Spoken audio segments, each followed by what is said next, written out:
بسم الله الرحمن الرحيم. نويت التعلم والتعليم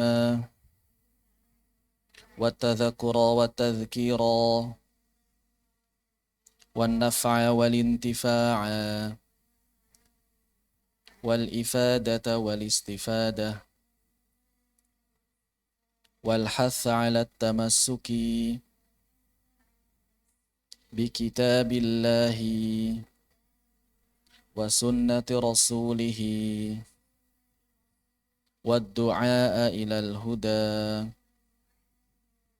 والدلالة على الخير ابتغاء وجه الله ومرضاته وقربه وثوابه. للإمام أحمد بن بدر الطبي رحمه الله تعالى وللبركة الفاتحة. أعوذ بالله من الشيطان الرجيم. بسم الله الرحمن الرحيم. الحمد لله رب العالمين الرحمن الرحيم مالك يوم الدين إياك نعبد وإياك نستعين اهدنا الصراط المستقيم صراط الذين أنعمت عليهم غير المغضوب عليهم ولا الضالين آمين. Alhamdulillahirabbil alamin wa bihi nasta'in ala umuri dunya waddin. Tsumma salatu wassalam ala sayyidina Muhammadin wa ala alihi wa sahbihi wa ala alihi wa sahbihi wa man tabi'al huda ila yaumiddin. Asyhadu an la ilaha illallah wahdahu la syarika lah wa asyhadu anna Muhammadan abduhu wa rasuluhu alladzi la nabiyya wa la rasula ba'dah. Allahumma anfa'na bima 'allamtana wa 'allimna ma yanfa'una wa zidna 'ilma.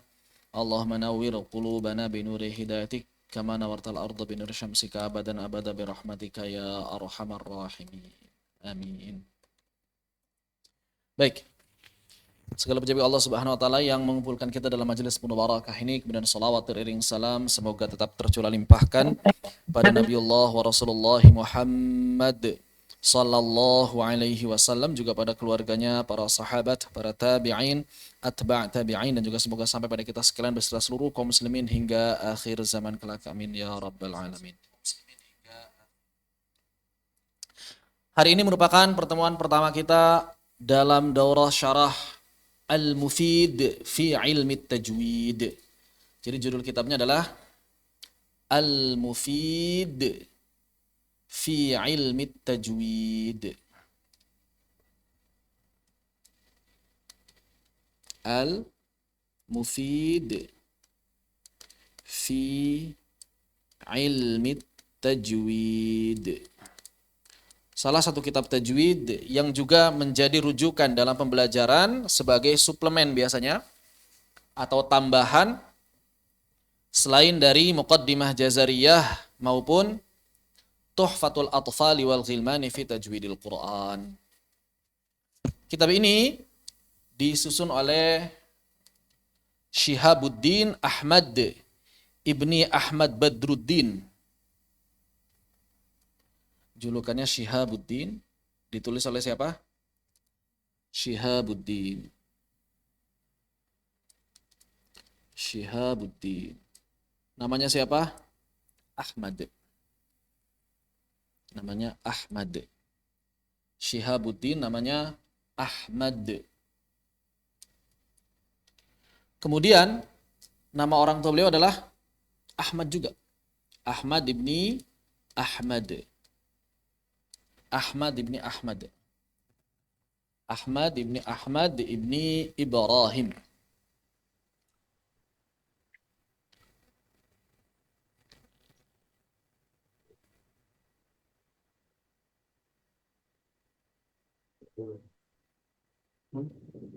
Atau Badruddin Ibrahim At-Tibi. Ahmad ibni Ibrahim At-Tibi.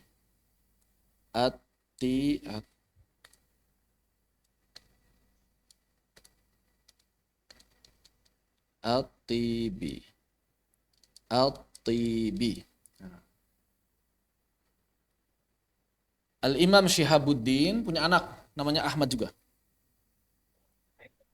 Jadi nama beliau Ahmad, nama ayahnya Ahmad. Nama anak beliau Ahmad.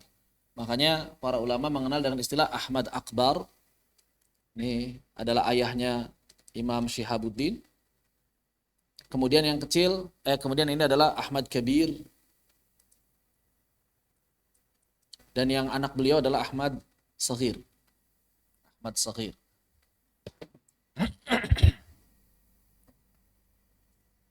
Ada 3 Ahmad.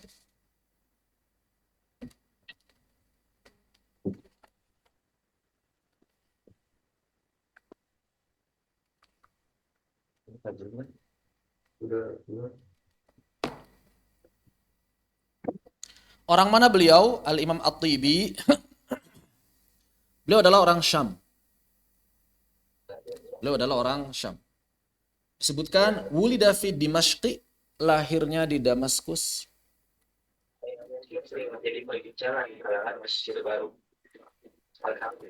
Di mana Damaskus?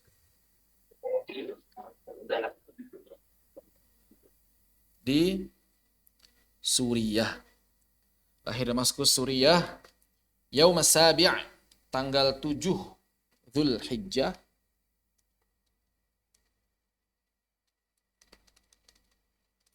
Tanggal 7 Dzulhijjah tahun 910.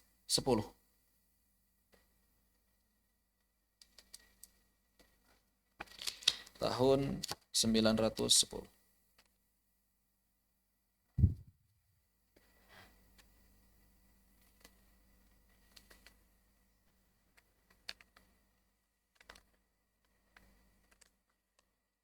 Hijriah.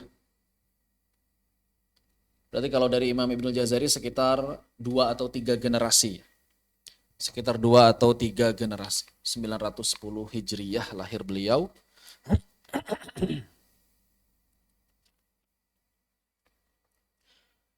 Dan beliau tumbuh besar di Damaskus, Suriah, belajar kepada para ulama, dan guru pertama beliau adalah orang tua beliau sendiri. Jadi guru pertama beliau adalah, di antara guru beliau adalah orang tua beliau. Siapa tadi namanya? Ahmad juga, ya. Ahmad. Di antara guru adalah Ahmad Ibni Badruddin. Begitu.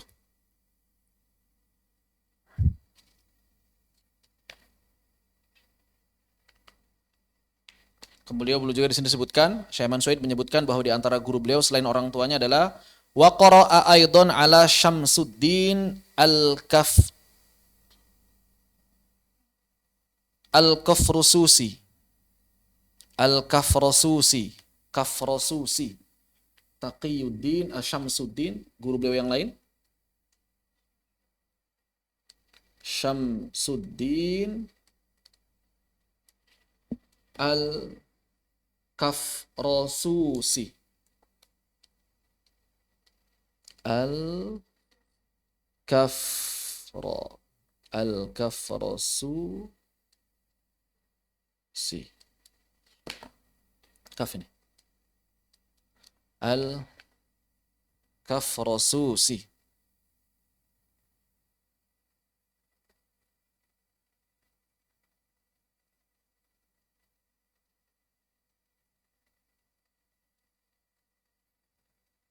Sebetulnya nama daerah ini.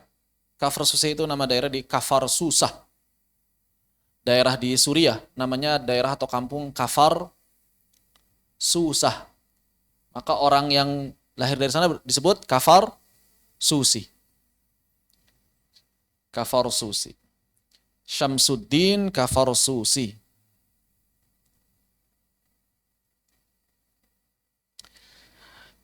Jadi guru beliau adalah Ahmad ibni Badruddin, ayahnya, kemudian Syamsuddin Al-Kafarsusi. Kemudian disebutkan lagi oleh Syekh Mansuid adalah Taqiyuddin Al-Qari. Taqiyuddin, guru beliau yang lain Taqiyuddin Al-Qari.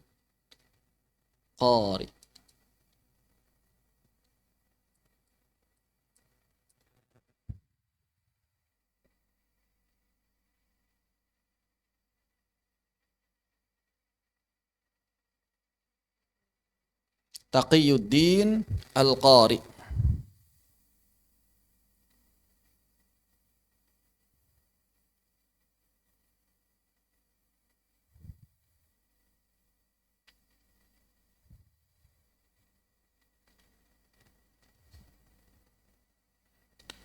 Huwa Syekh Taqiyuddin Abu Bakar ibni Muhammad ibni Yusuf Al-Qari. Nama aslinya adalah Taqiyuddin Abu Bakar ibni Muhammad ibni Yusuf Al-Qari.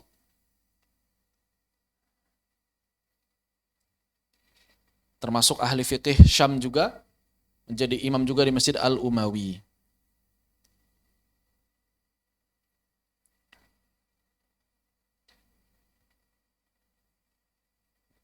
Kemudian juga Taqiyuddin Al-Balatunusi. Taqiyuddin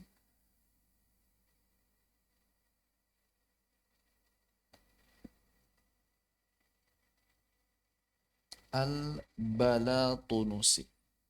Taqiyuddin Al-Qari, kemudian Taqiyuddin Al-Balatunusi. Al-Balatunusi.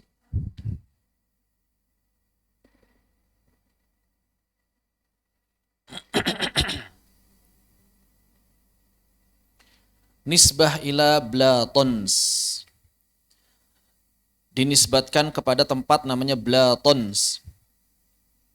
Bahasa apa Blatons ya?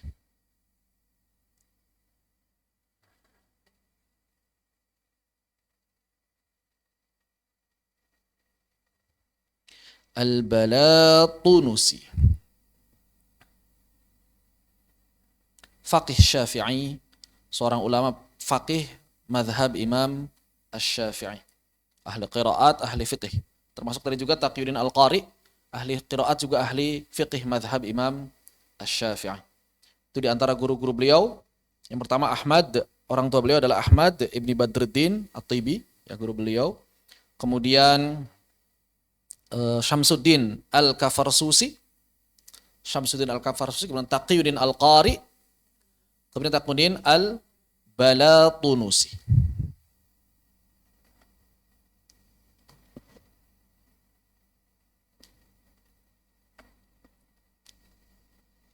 Beliau belajar bersama ulama-ulama Syam dalam berbagai bidang keilmuan.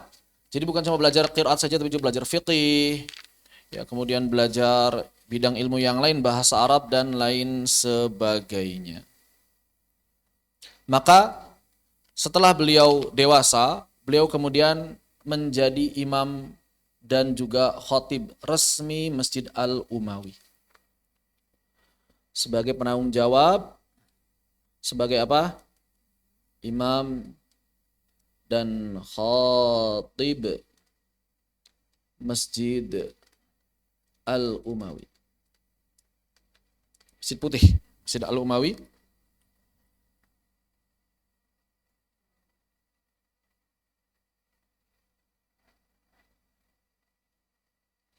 Kemudian beliau juga menjadi pengajar di madrasah namanya Madrasah Al-Adiliyah. Madrasah Al-Adiliyah As-Sughra. Al-Adiliyah As-Sughra di Damaskus tentu saja. Dan di antara ciri khas beliau ketika mengajar itu memiliki kelembutan dan kasih sayang kepada murid-muridnya. Orangnya lembut, penuh kasih sayang terhadap murid-muridnya. Bahkan disebutkan oleh para penulis biografi wa khosotan al-ghuraba. Terutama beliau itu memiliki rasa kasih sayang kepada orang-orang asing, kepada orang-orang yang datang dari luar kota. Begitu. Maka beliau digambarkan memiliki sifat yatalattafu bihim fit ta'limi wa yukrimuhu. Beliau memiliki sifat lemah lembut dalam mengajarkan murid-muridnya wa yukrimuhum, dan juga menghormati orang-orang asing. Seperti itu. Kemudian beliau juga selain menjadi imam khatib Masjid Al-Umawi, menjadi pengajar Madrasah Al-Adiliyah, maka beliau juga menjadi muqri. Jadi pengajar Al-Quran, qiraat 10. Mengajar qiraat 10 sehingga banyak orang-orang, para ulama yang datang kepada beliau berbondong-bondong untuk menjadi muridnya. Siapa di antaranya? Maka di antaranya di sini disebutkan Asy-Syaikh di antara muridnya siapa? Dalam bidang qiraat Asy-Syaikh Ismail An-Nablusi. Ismail An-Nablusi. Ismail An-Nablusi. An-Nablusi. Nablusi. Enggak pakai ya, enggak pakai waw. An-Nablusi. Ismail, Asy-Syaikh Ismail An-Nablusi ini muftinya wilayah Syam. Muftinya wilayah Syam pada masa itu. Mufti apa? Muftinya mazhab Syafi'i. Beliau mufti mazhab Syafi'i pada masanya. Asy-Syaikh Ismail An-Nablusi. Jadi ahli fikih saja belajar qiraat tetap kepada beliau. Kepada Al-Imam Syihabuddin At-Tibi. Ini dari kalangan Syafi'iyah. Kemudian ada juga murid beliau yang lain, Asy-Syaikh Imaduddin Al-Hanafi. Asy-Syaikh Imaduddin Muhammad Al-Hanafi dari kalangan Hanafiyah. Imaduddin Muhammad Al-Hanafi. Imaduddin Muhammad Al-Hanafi.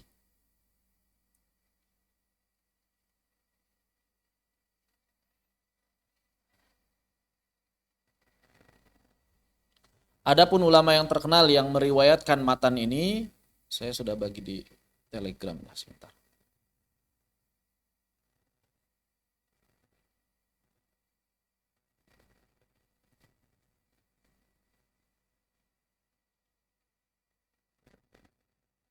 Kalau yang meriwayatkan matan ini di antara murid beliau adalah bernama Asy-Syaikh Muhammad ibni Yusuf Hantush. Muhammad, murid beliau, Muhammad ibni Yusuf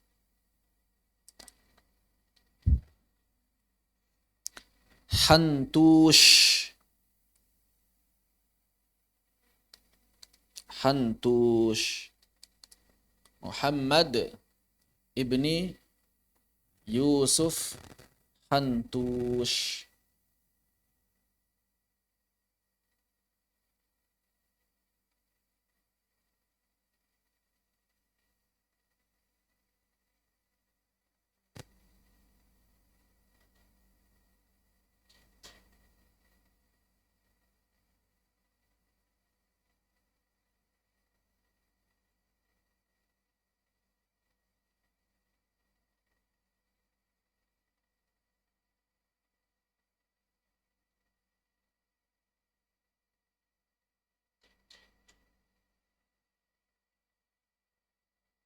Baik.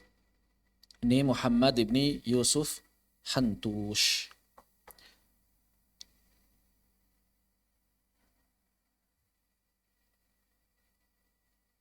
Secara periwayatan dari beliau itu kemudian ke Taqiyuddin Abdul Baqi Al-Hambali, kemudian dari Abil Wahhab ibni Abdul Wahhab Al-Hambali, kemudian dari Asy Al-Kuzbari, Syekh Abdurrahman Al-Kuzbari, kemudian dari putra beliau Muhammad ibn Rahman Al-Kuzbari, kemudian Syekh Al-Kuzbari Saghir, kemudian dari Syekh Abi Nasr Al-Khatib, Abi Nasr Al-Khatib Asy-Syafi'i, kemudian dari Syekh Al-Hibshi Al-Alawi Al-Husaini Al-Hadrami, kemudian dari Ada beberapa riwayat kalau saya dari Syekh Taufik Domroh juga dapat. Kemudian dari Ustaz untuk jalur Syekh Al-Hibsyi Al-Alawi ya. Ke Syekh Taufik Domroh atau misalnya ke Ustaz Riki Aulia Rahman dan lain sebagainya. Begitu. Itu secara ijazatan, Begitu. Allahu taala a'lam. Ini sedikit biografi beliau dan beliau juga memiliki kitab sebetulnya yang ditulis selain Al-Mufid.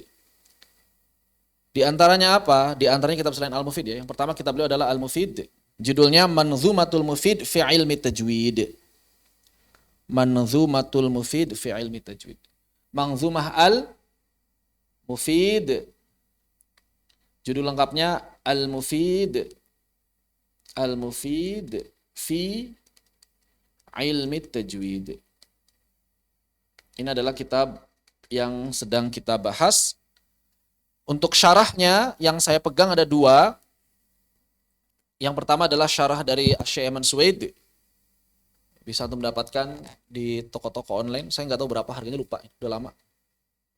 Ini misalnya Syekh Eman Suwaid. Ada versi kitabnya, ada versi videonya di YouTube free. Seingat saya free. Saya pernah nyimak soalnya. Ini yang pertama. Seperti biasa ya. Ini hanya berupa cetakan dari PowerPoint. Presentasi. Mirip sekali dengan Jazariyah. Atau Tajwidul Musawwar, sama saja.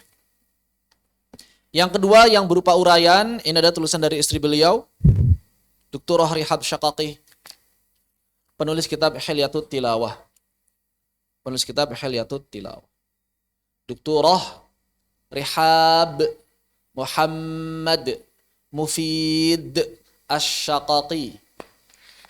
Dr. Rihab bint Muhammad bin Mufid Asy-Syaqaqi.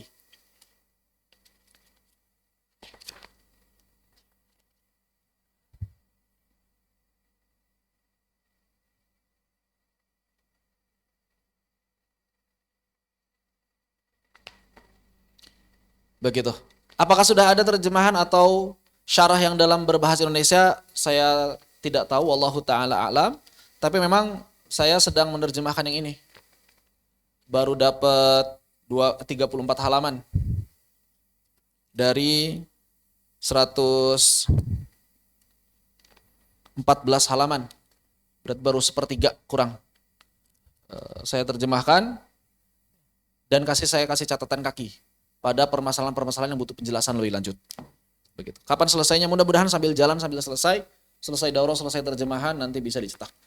Begitu. Wallahu taala a'lam. Seperti itu. Kemudian wafat beliau Asy-Syaikh At-Tibi. Ada satu catatan dari Syekh Eman Suwaid. Kana fi akhiri hayatihi qalilal akl. Jadi ternyata di akhir kehidupannya Syekh At-Tibi, beliau ini orang yang mengurangi banyak makan. Jadi banyak mengurangi makanan. Mengurangi banyak makan, ciri khas beliau ya.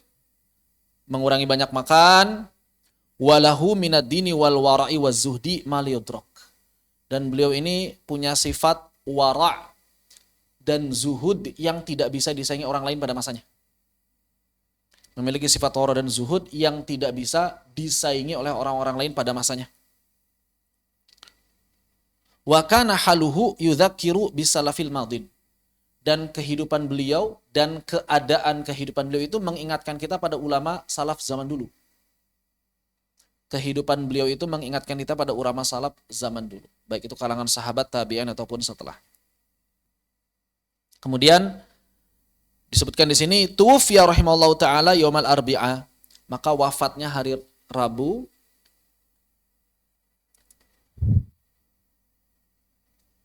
Hari Rabu.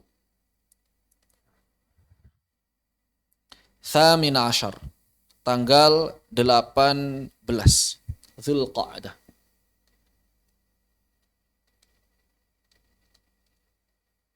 Tanggal 18 Dzulqa'dah.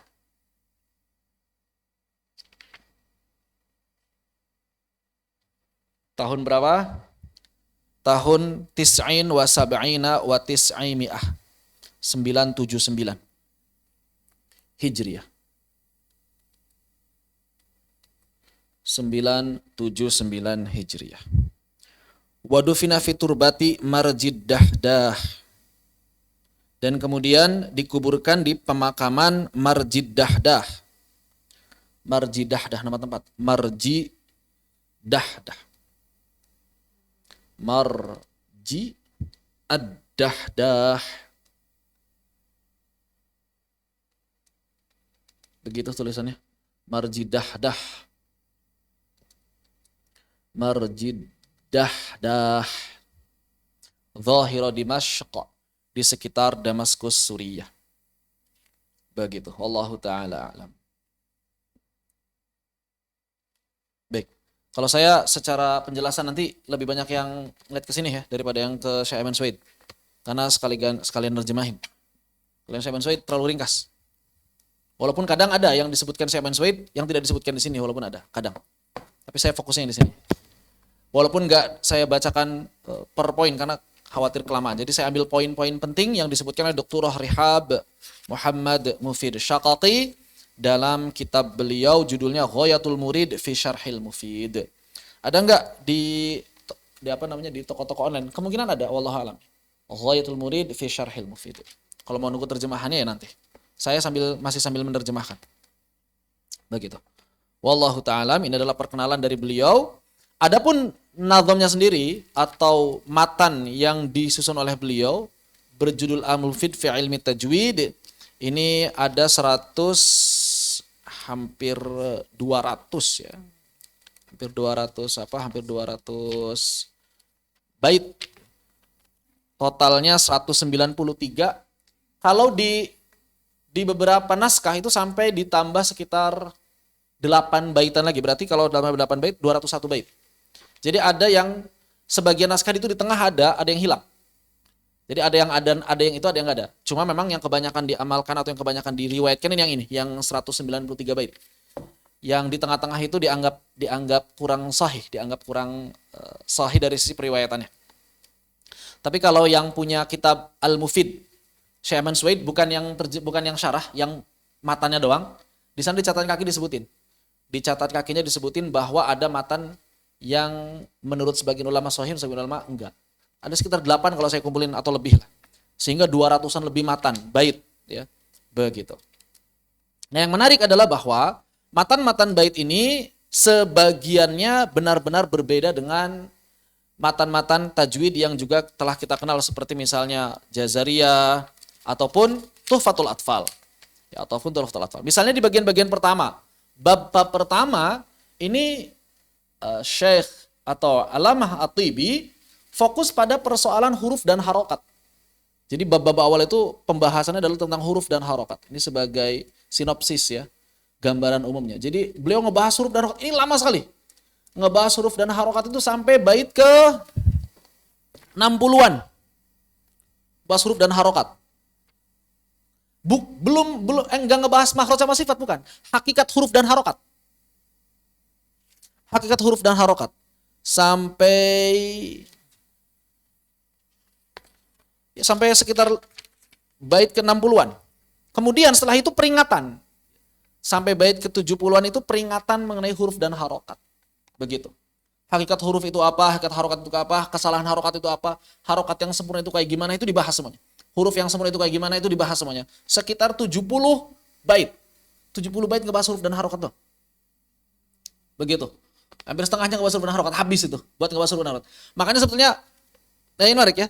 70 bait itu cuma 40 halaman ya, karena isinya enggak terlalu banyak, ngebahas harokat saja. 70 bait. Begitu. Dan itu akan banyak sekali faidah-faidah baru yang akan kita dapatkan yang belum kita dapatkan di matan manapun. Walaupun kadang saya suka ngutip, seperti misalnya kesempurnaan mengucapkan harokat. Ada yang masih hafal bait At-Tibi mana yang sering saya kutip? Wa kullu madmumin fala yatima illa bidhamin syafa'ati. Itu hanya salah satu dari, atau bukan salah satu, hanya sebagian penjelasan dari bagian huruf dan harokat. Begitu. Dari bagian huruf dan harokat diambil, Dan itu sebetulnya rinciannya agak panjang ya permasalahan itu. Sebelum nyampe situ nanti belum ngejelasin dulu hakikat harokat itu seperti apa, panjangnya, kadarnya, durasinya, bunyinya, kekeliruannya, baru kemudian beliau menutup dengan wa kullu madmumin fala yatima illa bidhammi syafataini. Begitu. Kemudian setelah itu beliau melanjutkan ke persoalan tanwin. Kemudian setelah itu beliau melanjutkan ke persoalan tanwin. Nanti huruf saja kan ada huruf asliyah gitu, ada huruf far'iyah nanti disebutkin. Harokat juga sama harokat asliyah, harokat far'iyah nanti disebutin juga bunyinya seperti apa. Lalu kemudian setelah itu apa? Setelah itu masuk ke dalam bab tanwin. Sebagai gambaran saja, masuk ke dalam bab tanwin. Ya ini kita sudah paham tanwin itu seperti apa. Namun memang yang menarik beliau itu bukan sekadar ngomongin hukum tanwin apa, bukan. Bukan sekadar hukum tanwin, tapi bagaimana tanwin ini bisa dipahami dengan benar. Begitu. Bagaimana memahami tanwin dengan benar. Begitu. Pengertiannya apa? Terus bagaimana cara bacanya? Baik ketika waqaf ataupun ketika wasal, atau misalnya ketika di akhirnya itu, ketika tanwinnya itu berada di atas tak marbutoh, kan beda. Begitu. Kemudian keberadaan tanwin yang merupakan ibdal dari nun di dalam Al-Quran juga dibahas oleh beliau. Permasalahan seperti misalnya nasfa'a la nasfa'an, ya, itu juga dibahas oleh beliau. Seperti itu. Termasuk nasfa'an idzan disebutkan. Jadi hakikat tanwin yang beliau bahas bukan hukum nun sakinah tanwin, bukan. Tapi hakikat tanwinnya. Baru setelah itu kemudian beliau membahas persoalan bab hamzah, al-hamazat. Hamzah itu seperti apa hakikatnya? Hamzah itu seperti apa hakikatnya? Apakah hamzah qatha, hamzah wasal, hamzah yang diucapkan, hamzah yang tidak diucapkan? Kemudian bagaimana ketika di awal, cara baca seperti apa, dan seterusnya. Itu persoalan hamzah. Jadi nanti langsung membahas permasalahan hamzah. Setelah itu apa? Setelah itu membahas persoalan mad. Ini pun bukan hukum-hukum madnya di awal, tapi beliau ngebahas huruf-huruf madnya. Hakikat dari huruf mad itu seperti apa? Termasuk nanti perubahan hamzah menjadi huruf mad. Ya, seperti itu. Dan seterusnya. Ini permasalahan mad. Ya, nanti ada juga hukum-hukum madnya tentu saja. Hukum-hukum mad disebutkan. Kemudian setelah persoalan mad, maka beliau langsung membahas saudaranya mad, yaitu huruf lin. Ya, mad dan lin di sini nyambung. Nanti setelah mad langsung bahas lin. Kemudian baru setelah itu masuk hukum nun sakinah dan tanwin. Ya. Jadi setelah ngebahas tanwinnya, hamzahnya, madlinnya, baru setelah masuk hukum nun sakinah. Kalau ini mah udah biasa. Hukum nun sakinah. Nah tadi dari bab awal sampai bab madlin, insya Allah itu akan banyak faidah yang tidak bisa kita dapatkan di matan yang lain. Nun sakinah dan tanwin. Begitu, karena jarang kitab tajwid ngebahas masalah itu, jarang. Ngebahas filosofi huruf itu jarang kitab tajwid. Karena kan sebetulnya bagian penting dari belajar tajwid itu gimana cara mengucapkannya. Nah beliau meluas lebih dari itu. Enggak sekedar ngomongin bagaimana cara mengucapkan, tapi kenapa dia diucapkan seperti itu. Begitu. Nah, ini yang menariknya di situ. Ya, setelah membahas ahkam nun sakinah wa tanwin, maka kemudian beliau langsung membahas persoalan idgham secara umum.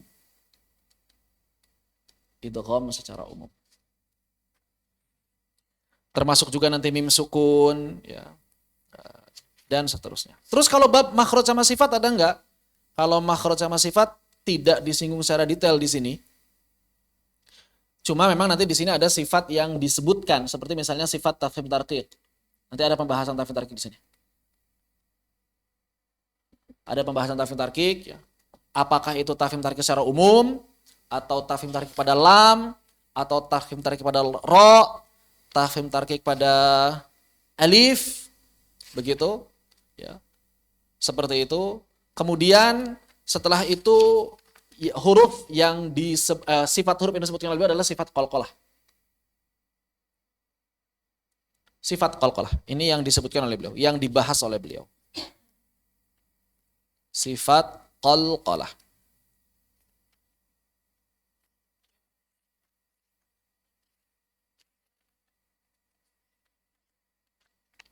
Setelah membahas sifat qalqalah, ada beberapa hukum yang dibahas, kemudian ditutup dengan bab waqaf.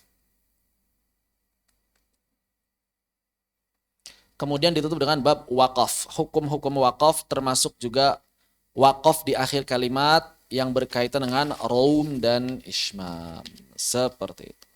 Allahu ta'ala. Itu adalah kurang lebih isi dari kitab Al-Mufid fi Ilmi Tajwid. Jadi sebagiannya mungkin ya pasti ada telah dibahas dalam kitab-kitab tajwid. Kayak yang populer kayak nun sakinah, tanwin, mim, lam itu pasti ada. Itu nggak mungkin nggak ada kan. Itu adalah inti dari hukum tajwid sama mad ya. Itu inti dari hukum tajwid. Tapi yang menarik di sini beliau itu tidak mengawali perkataannya dengan makhraj dan sifat. Jadi seakan-akan beliau udah lah makhraj sama sifat kalau udah pada paham kayaknya. Hakikat huruf itu apa? Hakikat harokat itu apa? Itu yang kalian belum pada paham. Maka itu yang saya jelaskan. Seakan-akan beliau pengen bilang begitu. Ya. Orang-orang ngomongin makhraj sifat udahlah kalian udah pada paham. Sekarang tinggal gimana caranya kalian itu bisa mengucapkannya dengan benar. Terutama persoalan harokat. Hakikat dari harokatnya. Begitu. Allahu ta'ala alam. Ini adalah gambaran umum dari matan yang insya Allah akan kita pelajari bersama. Baik. Sebelum kita lanjutkan ke matan nih, apakah ada yang tanyakan? Dipersilakan kalau ada yang tanyakan. Nanti kita masuk ke matan yang pertama tentu saja kalau tidak ada yang tanyakan. Biografi Nadhim sudah secara ringkas, sinopsisnya juga sudah. Kalau tidak ada berarti kita lanjut ke bagian yang pertama. Ada yang tanyakan atau yang ingin disampaikan? Yang di Zoom silakan juga kalau ada yang ingin disampaikan. Sebelum kita lanjutkan.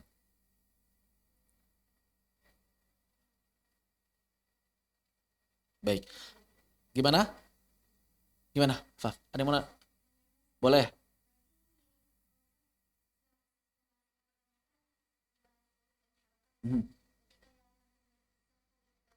Apakah mirip dengan Nazam Sakhawi? Jawabannya enggak. Kalau Imam As-Sakhawi itu fokus di kekeliruan-kekeliruan huruf. Dari mulai Hamzah sampai ya. Beliau enggak fokus di kekeliruan huruf, tapi fokus di hakikat. Hakikat huruf dan harokat. Kalau di harokat ya ada beberapa keliruan ya, masalah jangan ismam dan lain sebagainya itu ada nanti. Tapi beliau itu fokusnya di hakikatnya. Hakikat huruf dan harokat. Dan lebih banyak ngebahas harokatnya sebetulnya. Daripada hurufnya. Ini menarik nih. Harokat cuma 3 tapi dibahas lebih panjang. Huruf enggak dibahas satu persatu huruf itu. Tapi harokat dibahas satu persatu. Begitu. Itu nanti yang akan kita lihat ya. Seperti itu. Insya Allah. Jadi agak berbeda dengan Imam As-Sakhawi. Jadi benar-benar beda. Dan sepertinya belum ada matan tajwid lain yang menyerupai pembahasan beliau ini dari sisi pembahasan huruf dan harokat. Begitu. Kalau Imam Sakhawi, beliau bagus untuk menjelaskan kekeliruan dalam mengucapkan huruf kan. Huruf hamzah jangan begini, jangan begitu. Ba jangan begini, jangan begitu. Ini enggak. Beliau enggak fokus di situ. Kalau di harokat iya ada yang seperti itunya kalau di pembahasan harokat. Beberapa kekeliruan dalam mengucapkan harokat disebutkan. Sampai nanti akhirnya mengucapkan harokat yang sempurna seperti apa. Begitu. Allahu a'lam bishawab. Baik, kalau tidak ada kita lanjutkan ke bagian yang pertama. PDF-nya sudah dibagikan ya. PDF matannya. Kalau PDF syarahnya ada enggak? Saya cari-cari enggak ada ya. PDF syarahnya belum ada. Coba saya sebentar ya, saya izin cari dulu barangkali ada PDF syarahnya.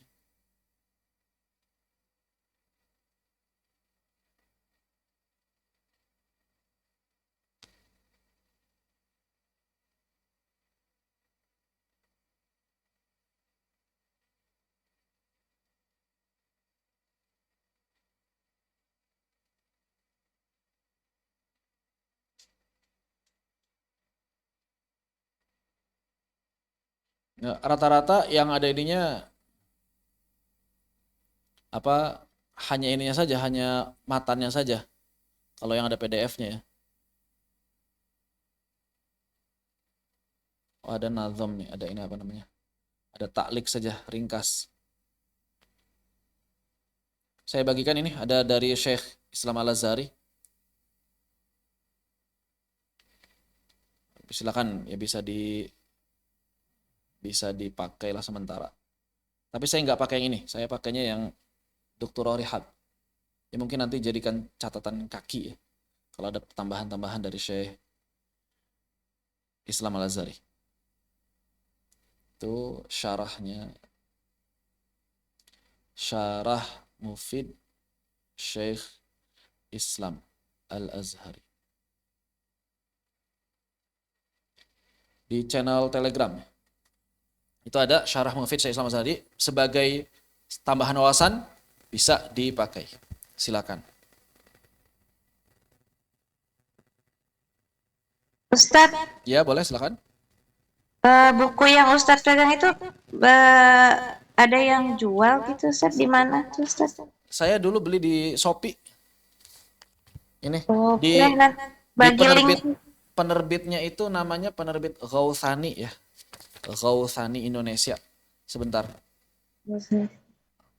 Atau nanti kalau misalnya itu, tapi kemarin saya cari itu nggak ada, stoknya kosong, gitu ya, stoknya kosong. Tapi nggak tahu, nanti saya coba-coba cari-cari lagi.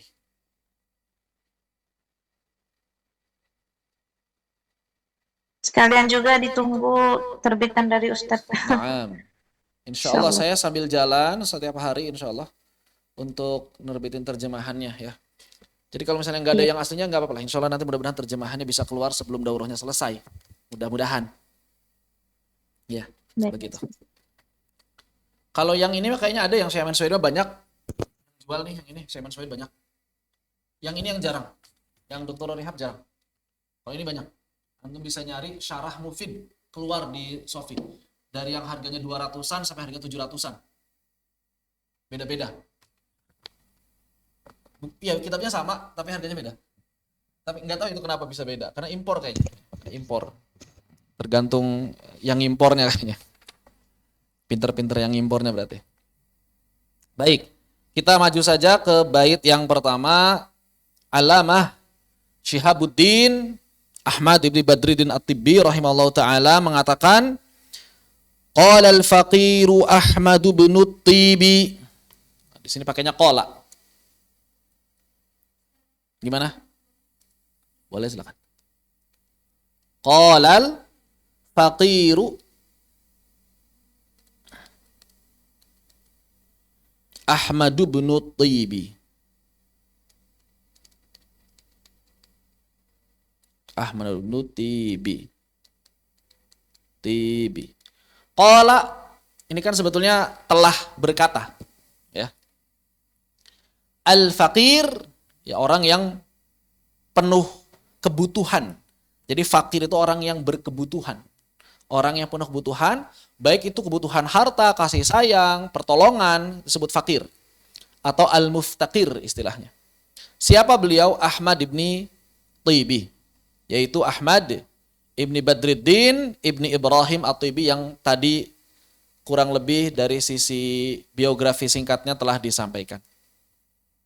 Maka di sini para ulama mengatakan kalau ada kata qala di awal pembicaraan, maka maknanya yaqulu. Maka maknanya yaqulu. Maksudnya bagaimana? Ya maksudnya akan berkata. Bukan telah berkata begitu. Kan baru mau ngomong. Udah ngomong atau belum? Syekhnya udah ngomong atau belum? Belum kan? Walaupun nanti ada pendapat yang kedua. Jadi pendapat yang pertama mengatakan qala di sini adalah maksudnya adalah aku telah bermaksud untuk berbicara. Bukan aku telah berbicara. Aku telah bermaksud, aku telah memiliki niat untuk berbicara. Bukan aku telah berbicara. Maknanya begitu. Sama seperti kalimat idza qumtum ilas shalah dalam Al-Quran. Idza qumtum ilas shalah artinya apa? Dan apabila kalian telah menyelesaikan sholat. Qumtum kan telah menyelesaikan, telah menegakkan as-salata. Maka para ulama mengatakan maknanya adalah idza aradtum an tuqimus shalah. Ketika engkau bermaksud, sudah bermaksud akan melaksanakan salat. Maka qala di sini juga bermakna ketika ketika aku telah bermaksud untuk berbicara. Ini adalah pendapat pertama. Jadi maknanya yaqulu, akan berbicara. Makna yang kedua, qala di sini telah berbicara. Terus gimana? Telah berbicara kan belum. Maka telah berbicara fi dhihnihi istilahnya. Telah berbicara di akal pikirannya. Maksudnya gimana? Paham nggak? Jadi an-nazim itu artinya adalah orang yang nulis nazam ya. Jadi saya kalau nyebut nama Imam At-Tibi disingkat an-nazim. An-nazim itu telah berbicara di pikirannya dan di sini hanya menuangkannya saja, begitu. Jadi beliau sudah ada dari awal bait sampai akhir di kepalanya. Makanya pakai katanya qala. Kenapa? Karena aku telah berkata di dalam pikiranku dan aku akan menuangkannya di tulisan ini. Begitu maknanya. Ini tafsiran yang kedua dari para ulama. Jadi tafsiran yang pertama memang belum dikatakan, maka maknanya yaqulu, begitu ya.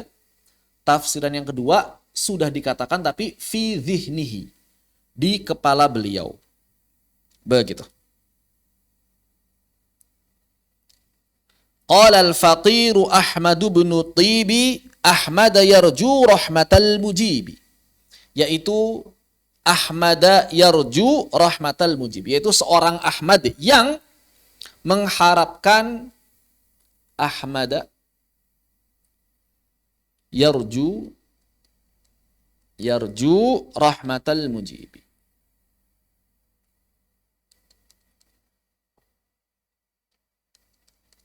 Di sini Ahmada, maksudnya Ahmad di sini adalah Ahmad yang, begitu, Ahmad yang, seorang Ahmad yang, begitu ya. Ahmada yarju rahmatal mujibi, seorang Ahmad yang mengharapkan, yarju berasal dari kata roja. Apa artinya roja?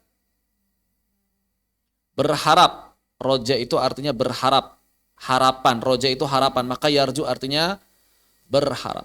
Roja, berharap. Roja, yarju, berharap. Maksudnya berharap di sini berharap sambil berusaha. Jadi kalau yarju ini berharap sambil berusaha. Ada usaha di sini. Kalau harapan tanpa usaha namanya tamanna. Tamanna. Jadi kalau harapan tanpa usaha namanya tamanna. Tamanna. Bahasa Indonesianya angan-angan. Biasanya bahasa Indonesia terjemahinnya angan-angan. Kalau ini harapan, kalau itu angan-angan. Orang pengen sesuatu tapi nggak mau usaha, itu namanya angan-angan. Tamanna. Maka di sini beliau yarju. Yarju. Mengharap apa? Rahmatal mujibi. Mengharap rahmah. Rahmah itu adalah kasih sayang. Al-mujib. Apa makna al-mujib? Maha mendengar dan menjawab doa. Mujib itu maha mendengar dan menjawab doa. Jadi dua maknanya. Mendengar dan menjawab doa. Sebagaimana firman Allah Subhanahu wa taala, "Wa qala rabbukum ud'uni astajib lakum." Wa qala rabbukum ud'uni astajib lakum.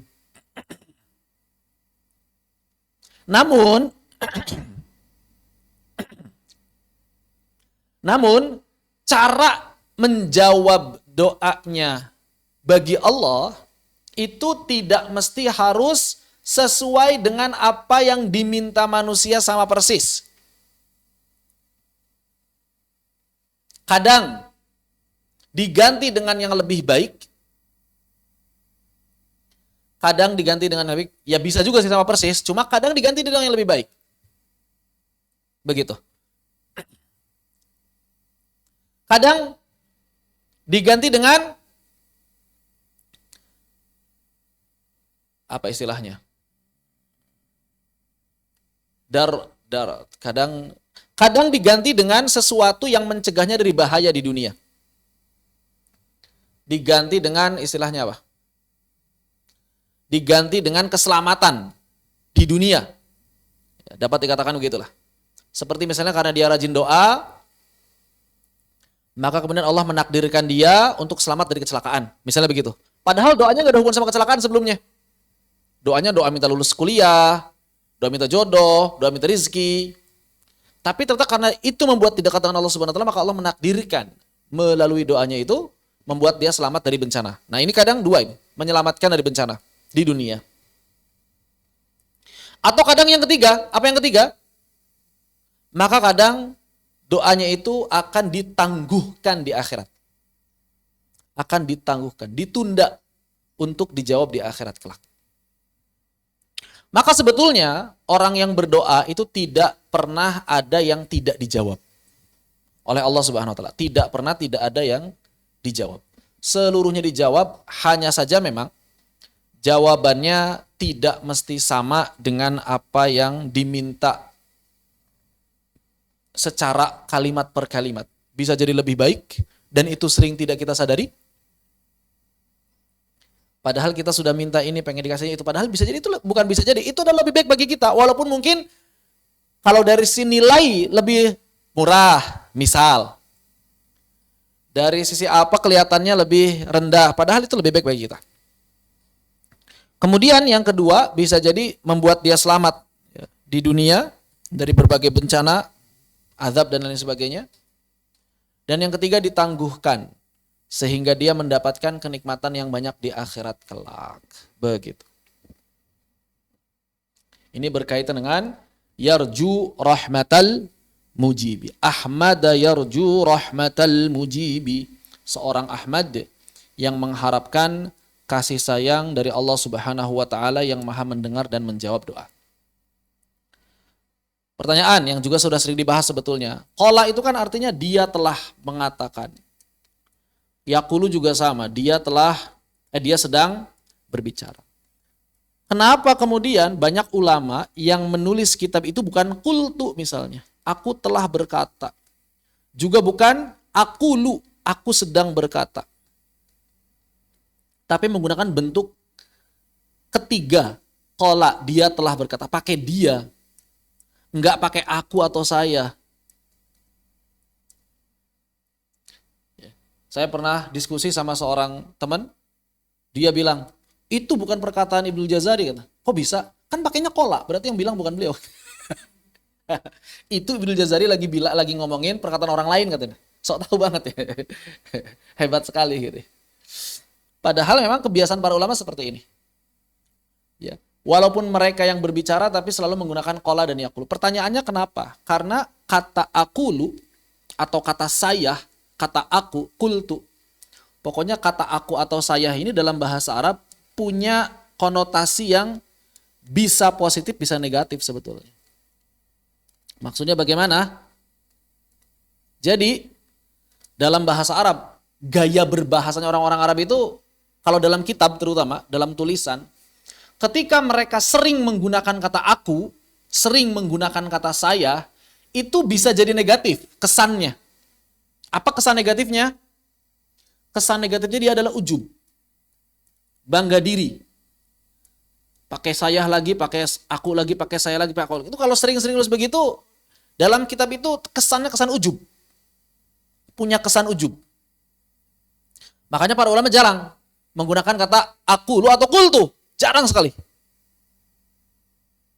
Kecuali pada perkara-perkara yang benar-benar penting. Kenapa? Karena selain bermakna negatif, kata saya atau aku juga kadang juga bermakna positif. Apa makna positifnya? Kesan positifnya apa? Ini adalah kepercayaan diri. Kepercayaan diri. Makanya para ulama, keyakinan, kepercayaan diri, para ulama makanya nggak akan nulis aku lu, nggak akan nulis qultu kalau benar-benar kalimat itu kalimat yang beliau sangat percaya bahwa itu tepat. Begitu. Kalau misalnya masih ada kemungkinan, kayaknya masih ada kemungkinan pihak lain benar nih, maka nggak akan pakai aku lu, nggak akan pakai qultu. Begitu. Kalimat-kalimat umum nggak akan pakai aku lu, nggak pakai qultu. Tapi kalau misalnya kesimpulan, tuh biasanya pakai qultu atau fa'akulu. Ini berarti udah benar-benar beliau yakin itulah kesimpulan yang paling tepat. Begitu. Ini kenapa para ulama banyak menggunakan qala atau yaqulu. Begitu ya. Seperti itu. Namun begini, kalau misalnya kita melihat ulama ada yang pakai kata qultu atau aqulu langsung jangan diponis. Oh ini ujub punya ulamanya nih. Enggak boleh. Wajib husnudzon. Begitu. Demikian pula kalau ada ulama yang nulisnya pakai qala, pakai yaqulu, maka jangan suudzon dia enggak pede. Kayaknya ulama enggak pede sama pendapat sendiri deh kayaknya deh. Enggak. Tapi kita arahkan ke yang positif. Gimana arah positifnya? Kalau ada ulama yang bilangnya qala, yaqulu, dia gitu ya. Maka kita katakan oh ini tawadu. Ulamanya tawadu, enggak mau menampakkan diri sendiri. Ketika kemudian ada ulama yang pakai qultu, pakai aqulu, pakai kata saya, pakai kata aku, maka kita katakan ulama ini ulama yang percaya diri. Jangan diarahkan ke yang negatif. Mau menggunakan kalimat yang manapun. Allahu a'lam bishawab. Seperti itu. Ini bait pertama. Qala al-faqiru Ahmadu bin Tibi, Ahmad yarju rahmatal mujibi.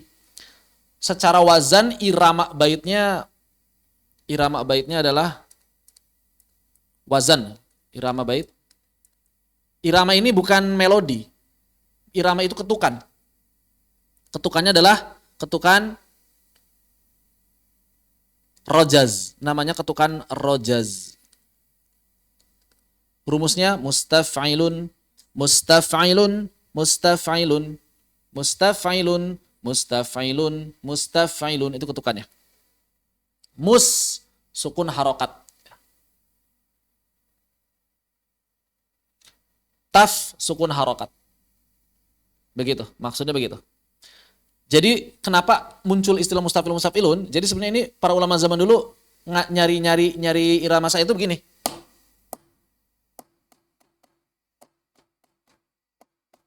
Begitu. Tek dung dung tek dung dung tek dung dung tek. Akhirnya dibahasakan. Apa bahasanya? Mustaf'ilun supaya rapi. Makanya disebutnya tafa'il. Karena berisi dengan kalimat ta fa'ain lam gitu. Fa'ala fa'ala fa'ala disebut tafa'il. Rumusnya tafa'il. Mustaf'ilun mustaf'ilun mustaf'ilun. Dan ini salah satu dari 16 rima, 16 irama dalam bait-bait syair klasik bahasa Arab, rojaz. Walaupun kadang boleh ada perubahan sedikit, ada 3 atau 4 perubahan dalam rojaz yang boleh dilakukan di ujung-ujungnya. Kayak seperti misalnya di sini, qala al-faqiru Ahmadu bin Tibi. Ada yang berkurang nih, hurufnya 1. Iya, tapi untuk menyesuaikan bait syair tidak masalah. Ahmad yarju rahmatal mujibi. Dan rata-rata matan-matan ilmu yang ringkas buat anak-anak atau tingkat menengah ke bawah, itu baitnya bait rojaz karena mudah dihafal. Jazariyah, Tufatul Atfal, sekarang At-Tibi, sama Nudiyah, itu rata-rata pakai bait rojaz. Allahu a'lam. Kemudian beliau melanjutkan Al-Imam At-Tibi melanjutkan bait kedua, Alhamdulillahilladzi tafaddala. Itu pas kalau ini. Kamil, sempurna. Alhamdulillahilladzi tafaddala wa anzalal Qur'ana nuran lil mala. Alhamdu segala puji. Lillahi hanya bagi Allah. Alhamdu segala puji. Lillahi hanya bagi Allah. Alladzi yang telah tafaddola. Yang telah tafaddola itu apa? Memberikan karunia, melebihkan. Melebihkan bagi siapa? Melebihkan bagi umatnya, kita maksudnya, memberikan kenikmatan karunia tafaddol. Tafaddol itu ada silahkan. Maksudnya mempersilahkan itu mendahulukan. Kan mendahulukan orang lain, kita mempersilahkan orang lain. Kenapa kalau mempersilahkan orang lain pakai kalimatnya tafaddol, tafaddol. Maksudnya silahkan engkau yang kesana, saya yang di belakang, kayak gitu. Jadi mempersilahkan orang lain. Tafaddol itu mempersilahkan orang lain. Tafaddol. Tafaddola artinya adalah memuliakan, mengaruniai, memberikan kelebihan. Wa anzalal Qur'ana nuran lil mala. Dan kemudian juga selain memberikan kenikmatan bagi manusia, maka Allah juga menyempurnakan kenikmatan tersebut dengan apa? Menurunkan Al-Qur'an sebagai cahaya. Menurunkan Al-Quran sebagai cahaya. Lil mala. Untuk memenuhi maksudnya apa? Sebagai bentuk menyempurnakan karunia-Nya tadi adalah dengan menurunkan Al-Quran lil mala.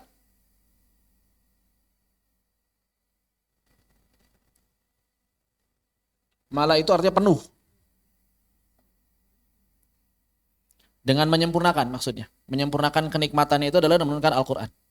Kalau Doktorah Su'ad mengatakan hamidallahu ta'ala iktidaan bil Qur'anil Karim. Maka di sini Allamah At-Tibi mengawali ucapan dengan alhamdulillah.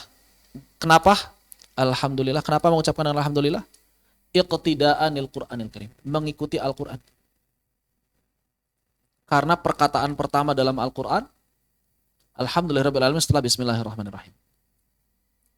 Iqtidaan bil Qur'anil Karim. Kemudian wa amalan biqaulihi sallallahu alaihi wasallam. Juga dalam rangka mengamalkan sabda Nabi sallallahu alaihi wasallam. Apa kata Nabi sallallahu alaihi wasallam? Nabi mengatakan kullu amrin. Apa coba? Dzibalin la yubda apa? Kan alhamdulillah ini. La yubda'u bilhamdillahi rabbil alamin fahuwa aqta'. Jadi hadisnya ternyata ada yang mirip nih.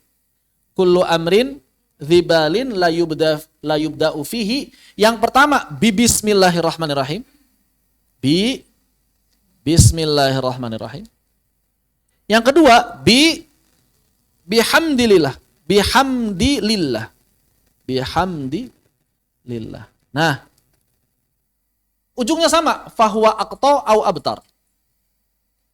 Fahuwa aqta au abtar. Jadi hadisnya kalau kita terjemahkan, segala perkara yang baik kalau tidak dimulai dengan basmalah akan terputus. Ini yang pertama. Yang kedua, segala perkara yang baik kalau tidak dimulai dengan hamdalah juga akan terputus. Loh terus gimana? Kita mulainya mau basmalah dulu, hamdalah dulu. Gimana jadinya? Maka para ulama mengatakan ada yang namanya bada. Bada itu permulaan, ada yang namanya bada hakiki, ada yang namanya bada idhafi. Bada hakiki itu adalah permulaan yang benar-benar permulaan di awal. Maka untuk benar-benar permulaan di awal itu pakainya bismillah. Itu namanya bada hakiki. Permulaan hakiki. Jadi kita mau ngapain hakikatnya harus mengucapkan bismillahirrahmanirrahim. Itu namanya bada hakiki. Ucapannya seperti apa? Apakah bismillah saja atau bismillahirrahmanirrahim? Maka jumhur mayoritas ulama mengatakan yang sempurna itu mengucapkan bismillahirrahmanirrahim. Kenapa? Karena demikianlah ayat Al-Quran. Jadi ketika Nabi misalnya bilang samillah, ucapkanlah nama Allah, maka artinya adalah mengucapkan bismillahirrahmanirrahim secara sempurna. Mau melakukan apa? Melakukan apapun, mau baca buku, mau duduk, mau makan, mau tidur, mau minum, mau buka puasa, mau apa, mau sholat, mau azan, mau wudu, semuanya ucapkan bismillahirrahmanirrahim. Ini namanya bada hakiki. Permulaan hakiki harus dimulai dengan atau dianjurkan, disunnahkan memulai dengan bismillahirrahmanirrahim. Jadi segala perbuatan yang memiliki nilai baik dianjurkan, ditekankan mengucapkan bismillahirrahmanirrahim. Apapun itu perbuatannya. Apapun perbuatan yang penting halal. Apapun perbuatan yang penting halal. Mau ke toilet saja bismillah. Cuma tidak dianjurkan ar-Rahmanir-Rahim kalau mau ke toilet. Kenapa? Karena dianjurkannya itu setelah basmalah langsung isti'adzah. Bismillahi Allahumma inni a'udzubika minal khubuthi wal khaba'ith. Karena dia mau ke tempat yang rendah. Ke tempat yang rendah. Maka Dr. Labib Najib Al-Hafidhullah mengatakan, maka seluruh doa yang ditujukan saat kita akan memasuki tempat-tempat yang rendah, apalagi hina, tempat yang banyak maksiat, itu awali dengan basmalah, kemudian baru isti'adzah, jangan dibalik. Bismillah dulu baru isti'adzah. Begitu. Maka beliau mengatakan, kalau masuk ke bank konvensional pun gak apa-apa kalau membaca doa itu. Bismillahi, Allahumma inni a'udzubika minal khubuthi wal khaba'ith. Kenapa? Karena bank konvensional itu tempatnya riba, dan itu dosa besar sebetulnya. Cuma kita kadang-kadang nggak merasa itu dosa besar. Kayak biasa aja. Padahal riba itu dosa besar. Dan tempatnya dosa besar harus diisti'adzahi. Termasuk kalau kita ingin masuk pasar. Karena pasar itu ada yang baik, ada yang buruk. Ada kebaikan, ada keburukan. Ada dosa, ada pahala, ada maksiat, ada dosa. Ada pasar yang isinya baik-baik. Ada musolanya, masjidnya gede, bahkan ada Jumatan, tapi tidak jarang juga di sana banyak penjahatnya. Begitu, maka dianjurkan untuk baca basmalah dan isti'adzah. Begitu. Adapun kalau perbuatan yang mulia yang dianjurkan isti'adzah, maka jangan basmalah dulu baru isti'adzah, tapi isti'adzah dulu baru basmalah. Supaya levelnya naik. Isti'adzah, basmalah, baru perbuatan yang mulia tersebut. Contohnya apa? Baca Al-Quran. Kalau kita mau baca Al-Quran, maka mulai dari isti'adzah. A'udzubillahi minasyaitonirrajim. Bismillahirrahmanirrahim. Baru Al-Quran. Naik levelnya. Tapi kalau tempat yang rendah, diturunkan. Basmalah, isti'adzah, baru masuk tempat. Ini permulaan yang hakiki. Ada yang kedua yang disebut dengan bada idhafi. Permulaan idhafi. Idhofi itu permulaan yang disandarkan pada sesuatu yang lain. Nisbi, relatif. Idhofi istilahnya. Kenapa disebut permulaan idhofi? Jadi dia ini perkataan di awal, tapi bukan awal banget, begitu maksudnya. Itu namanya permulaan idhofi. Alhamdulillahnya ini bukan di awal banget, tapi memang masih bagian dari awal-awal pembicaraan. Begitu maksudnya. Yang awal bangetnya apa? Bismillahirrahmanirrahim. Setelah itu mengucapkan apa? Alhamdulillahirrabbilalamin. Masih awal-awal pembicaraan. Maka para ulama menggabungkan hadis ini dengan mengatakan, maka ucapkanlah Bismillahirrahmanirrahim. Kemudian Alhamdulillahirrabbilalamin dalam tulisan maupun dalam khutbah, dalam ceramah, dalam pembicaraan. Minimal kalau mau pendek, Bismillahirrahmanirrahim. Minimal begitu. Kalau pengen panjang, Bismillahirrahmanirrahim. Alhamdulillahirrabbilalamin. Boleh. Seperti itu. Jadi inilah maksudnya permulaan akan terputus rahmatnya kalau tidak dimulai dengan Alhamdulillah. Yaitu permulaan yang sifatnya idhafi. Jadi tetap silakan baca basmalah dulu. Baru setelah itu baca Alhamdulillahirrabbilalamin. Begitu.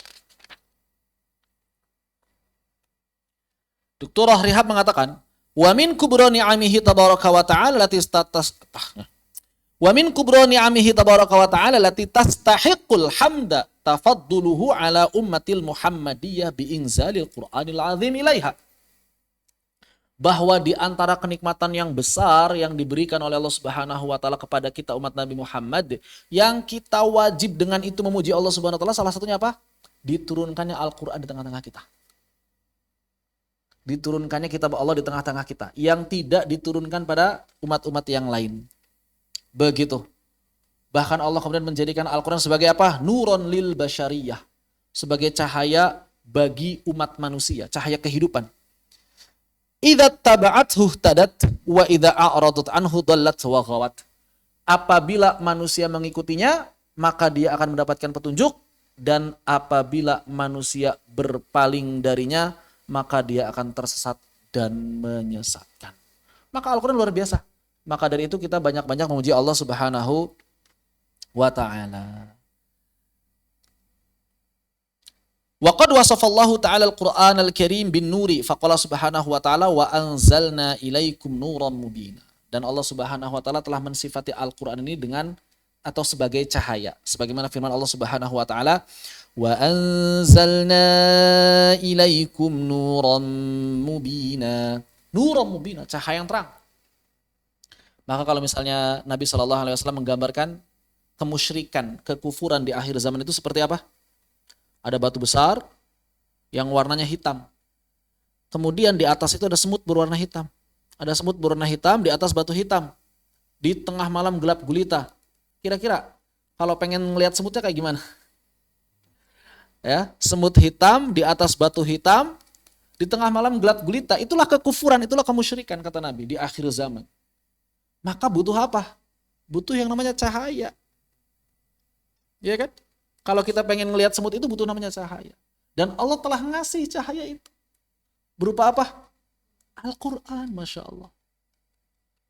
Tinggal kita mau atau tidak ngikutin Al-Quran. Al-Quran itu aturan hidup kita dari A sampai Z. Tidak ada satu bagian hidup pun yang keluar dari Al-Quran.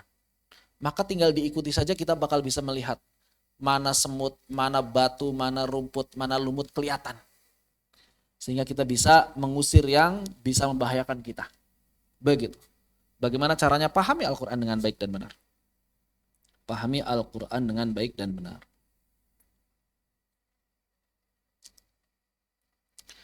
Apa makna alhamdu secara bahasa? Alhamdu secara bahasa sendiri maknanya adalah as-sana. Jika ada orang yang mengucapkan alhamdu, maknanya adalah as-sana. As-sana. Apa itu as-sana? Pujian. Pujian. Dan yang namanya pujian itu bisa diberikan tanpa kita mendapatkan sesuatu terlebih dahulu. Misal ada pemandangan cantik, indah, kita langsung bilang subhanallah, bagus banget pemandangan. Itu memuji kan? Ya kan? Atau misalnya ada orang yang cerdas sekali, subhanallah, antum cerdas banget. Itu memuji kan? Nah ini ada perbedaan dengan asyukur. Asyukur. Syukur itu syukur. Syukur apa syukur? Bahasa Indonesianya. Terima kasih. Nah, beda kan? Ada terima kasih, ada syukur. Ada syukur, terima kasih. Kalau pujian, kita memuji orang itu butuh dikasih dulu nggak? Nggak butuh. Tapi kalau mau mengucapkan terima kasih butuh dikasih dulu? Ya iyalah. Masa tiba-tiba kita lewat sama orang, terima kasih Pak. Terima kasih atas apa gitu. Maka wajar kalau misalnya kalau ada orang yang mau ceramah atau misalnya pidato itu mengatakan apa? Puji dan syukur. Ya. Alhamdulillah wa syukru lillah. Nah, ini bukan syukur lillah. Kalau pakai kan alhamdulillah bahasa Arab. Alhamdulillah wa syukru lillah. Alhamdulillah wa syukurillah, gara-gara nasyid itu. Jadinya alhamdulillah wa syukurillah. Ini gabungan bahasa Indonesia bahasa Arab. Alhamdulillah wa syukru lillah. Ya, begitu. Dan apa kata Nabi sallallahu alaihi wasallam? La yashkurullah ma la yashkurun nas. Orang yang enggak pandai berterima kasih pada manusia enggak akan bisa berterima kasih pada Allah. Orang yang tidak bisa berterima kasih pada manusia, pada sesama manusia, maka dia akan sulit berterima kasih pada Allah Subhanahu wa taala. Maka dari itu perbanyaklah mengucapkan terima kasih kepada sesama manusia. Kalau kita diberikan nikmat, kita diberikan hadiah, diberikan apa? Apapun itu. Maka biasa mengucapkan terima kasih. Allahu a'lam bishawab. Baik. Ini berkaitan dengan bait yang kedua, alhamdulillahilladzi tafaddala wa anzalal qur'ana nuran lil mala. Bait yang ketiga, hada bihi man syaa min ibadihi muwaffiqan lahu ila rasyadihi. Yang dengan Al-Qur'an ini hada bihi akan mendapatkan petunjuk dengan turunnya Al-Quran itu man syaa, siapa saja yang dikehendaki, min ibadihi, dari kalangan hamba-hambanya. Maka Al-Quran qad ja'alallahu subhanahu hadzal Qur'an sababan lil hidayah. Maka Al-Quran ini menjadi sebab hidayah. Maka aneh kalau misalnya ada orang yang bilang belum taubat terus bilangnya apa? Belum dapat hidayah katanya gitu ya. Masih ada orang yang suka bilang begitu. Ente kapan taubat? Belum dapat hidayah. Padahal hidayah itu sudah ada di depannya. Siapa? Apa hidayahnya? Al-Quran. Itulah Al-Quran, hidayah. Hidayah itu petunjuk. Kan petunjuk itu seperti pelang. Kalau kita naik kendaraan, ada pelang petunjuk kanan ke kiri lurus. 100 meter lagi ada Alfamart gitu kan. 150 meter lagi ada pom bensin. 200 meter lagi ada tempat istirahat. Itulah petunjuk. Dan Al-Quran hakikatnya adalah petunjuk bagi kita. Maka kalau misalnya ada orang yang bilang belum dapat petunjuk, sebetulnya bukan belum dapat petunjuk, tapi tidak peduli terhadap petunjuk. Itu yang tepat. Kenapa? Karena Al-Quran adalah petunjuk, sebagaimana Allah Subhanahu wa taala berfirman, "Syahrul Ramadan alladzi unzila fihi al-Qur'anu hudan linnas." Allah telah menurunkan Al-Quran di bulan Ramadan, hudan linnas, sebagai petunjuk bagi manusia. Begitu. Maka aneh kalau misalnya ada orang yang mengatakan belum dapat petunjuk padahal Al-Quran ada di depannya. Al-Quran ada di HP-nya. Terjemahnya juga sudah ada. Maka aneh. Begitu. Kemudian di bait yang ketiga dilanjutkan, muwaffiqan lahu ila rasyadihi. Muwaffiqan. Muwaffiqan lahu ila rasyadihi. Muwaffiqan itu adalah memberikan taufiq. Taufiq, apa bedanya sama hidayah? Ada pemain bulu tangkis Taufik Hidayat, subhanallah, diborong sama Taufik Hidayat sama beliau. Apa itu taufik, apa itu hidayah? Hidayah itu dalil, petunjuk yang sifatnya Allah berikan di hadapan dia. Dan sifatnya bisa memilih, manusia bisa memilih kan? Kalau dikasih dalil ini, mau diterima silahkan, enggak juga, enggak, itu namanya hidayah. Ya, berupa pilihan. Al-Quran itulah dalil, petunjuk, huda, hidayah. Apakah manusia kemudian Dipaksa untuk ikutin Al-Quran sama Allah? Jawabannya enggak. Tidak dipaksa oleh Allah Subhanahu wa taala. Begitu. Tapi kalau taufiq itu petunjuk yang sifatnya dalam tanda petik maksa. Jadi Allah akan memaksa dia untuk berbuat kebaikan. Makanya disampaikan muwafiqon lahu, yang akan memberikan taufik kepada manusia ila rosyadihi, kepada jalan yang benar. Kepada jalan yang benar. Begitu. Maka kalau sudah mendapatkan taufik, Allah akan menjaga orang tersebut. Inilah makna ayat fasanuyassiruhu lil yusra. Bahwa Allah akan memudahkan manusia yang mau mengikuti hidayah. Syaratnya apa? Dapat taufik. Syaratnya dapat taufik? Ikut hidayah. Syaratnya dapat taufik itu ikut hidayah. Jadi begini, kan ada hidayah nih ya. Hidayah baik berupa Al-Quran, pendakwah, status Facebook, ya, quote-quote yang baik di Instagram, bukan quote-quote yang menyesatkan ya. Quote-quote yang baik misalnya, itu kan hidayah semuanya tuh. Selama benar. Maka manusia memilih mau ikut atau tidak ikut, atau bahkan menolaknya. Orang yang kemudian mengikuti hidayah tersebut, maka diberikan taufik oleh Allah Subhanahu wa taala. Begitu. Maka dia diberikan taufik oleh Allah Subhanahu wa taala. Supaya apa? Supaya mudah menjalankannya. Supaya tetap di atas jalan hidayah tersebut. Adapun orang yang menolak, maka apa kata Allah Subhanahu wa taala? Fasanuyassiruhu lil usra. Allah akan mudahkan dia berbuat yang sulit, berbuat keburukan. Maka kalau misalnya kita pengen dapat taufik, ikuti hidayah yang ada di depan kita. Begitu. Jangan sampai kita pengennya dapat taufik terus, Al-Qur'annya nggak pernah diikuti. Lah gimana Allah aja deh, kan hidayah itu hak prerogatifnya Allah. Nggak bisa begitu. Betul hidayah hak prerogatif Allah, tapi kita wajib menjemputnya terlebih dahulu. Kenapa? Karena kita sudah diberikan kudroh, kita sudah diberikan irodah, yang dengan dua itu kita bisa menjemput hidayah. Begitu. Maka di sini sampaikan muwafiqon ay innallaha tabaraka wa ta'ala yulhimunal khair. Maka maksud dari memberi taufik adalah Allah memberikan ilham pada kita untuk senantiasa berbuat baik bil Qur'anil azim, dengan Al-Qur'anul Karim. Wa yuwafiquna bittiba'ina lahu ila subulil birri wa ta'ah. Kemudian Allah Subhanahu wa taala dengan kebaikan kita tadi, dengan pengikutan kita terhadap Al-Quran tadi, maka Allah akan memudahkan kita ya, untuk senantiasa berada di atas jalan kebaikan dan ketaatan. Hatta nusira ala tariqi rasyad ay al-huda. Sampai kita kemudian tetap teguh kokoh di atas jalan yang penuh petunjuk, jalan-jalan kebaikan atau jalan ar-rasyad. Ar-rasyad itu adalah jalan yang penuh petunjuk ya, jalan yang penuh petunjuk. Wallahu a'lam. Begitu. Maka Al-Quran, petunjuk bagi manusia, siapa yang mengikutinya, dia akan mendapatkan taufiq. Ini makna dari bait yang ketiga. Bait yang keempat, Thumma salatu wassalamu sarmada. Sarmada itu abada. Thumma salatu wassalamu sarmada.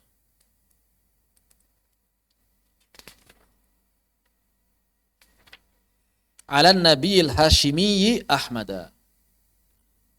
Thumma kemudian as-salah. As-salah asal katanya solawa. Solawa, asal katanya solawa. Semua orang-orang Arab berat mengucapkan jadi solah. Kemudian jadi solah. Artinya apa as-salah? As-salah kalau datang dari Allah Subhanahu wa taala artinya kasih sayang, rahmah. As-salah kalau datang dari Allah Subhanahu wa taala artinya kasih sayang. Kalau datang dari malaikat maka artinya adalah ad-du'a wal istighfar. Salah kalau datang dari Allah, kan Allah Subhanahu wa taala innallaha malaikatahu yusholluna 'alan nabi. Maka tergantung nih. Kalau Allah yang bersalawat kepada nabi maka artinya adalah rahmah. Allah sedang memberikan kasih sayang pada Nabi sallallahu alaihi wasallam. Kalau yang bersalawat adalah malaikat, innallaha wa malaikatahu yusholluna. Malaikat pun bersalawat.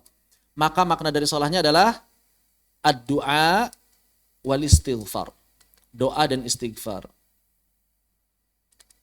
Ad-doa wal istighfar. Terus kalau sesama manusia, minal adami istilahnya. Dari manusia kita kepada Nabi kita sallallahu alaihi wasallam, artinya apa? Maka artinya adalah